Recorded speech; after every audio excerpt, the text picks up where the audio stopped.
Hello hello, ndabasuhuje cyane, amahoro y'Imana abane namwe, nizere ko mumeze neza, nanjye ndaho ndamahoro. Niba ukigera hano bwa mbere kuri iyi YouTube channel, ndagira nkubwire ko amazina yanjye nitwa Primitive Niyomuragije. Aha rero ubundi twajyaga tuganira ibintu bijyanye no guteka, ariko nkuko mubibona abo twari dusanganywe nahinduye.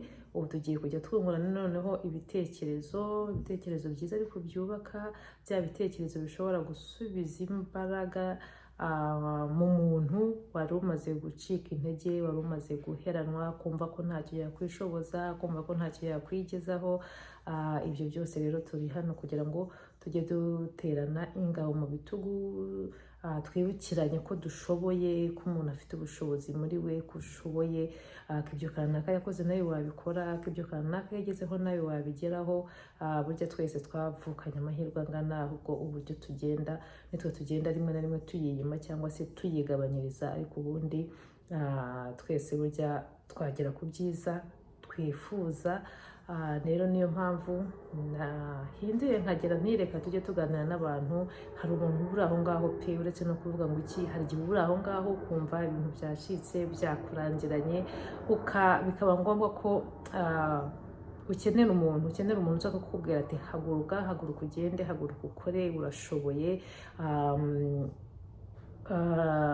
wikomeza guheranwa, kuruta kuba uri mu ruziga rw'abantu bakubwira wowe ntacyo ushoboye, ntacyo wakwigezaho, wowe dore n'imyaka yawe ugezemo ibintu byarakurangiranye, uvuka ahangaha byarakurangiranye, urokwa kanaka byarakurangiranye, ntacyo ushobora kugeraho. Oya, twese burya dufite ubushobozi, twifitemo ubushobozi, kandi burya umuntu agomba kujya yigirira icyizere, ukumva ko ushoboye, ko ibyo kanaka yashoboye nawe wabishobora, ibyo kanaka yagezeho nawe wabigeraho. Nibyo rero tuzajya tuganira hano, tuzajya duterana ingabo mu bitugu, tuzajya duhagurutsanya aho umwe yashatse kugwa, twongere twibukiranye tuti wateshutse ku ntego yawe, haguruka wongere ukore.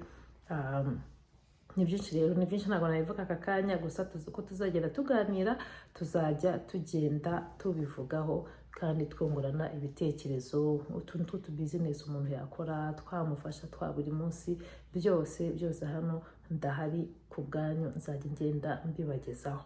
Sawa rero, murakoze. Ndangize video nkubwira nti urashoboye, haguruka ukore, haguruka ushakisha amahirwe yawe.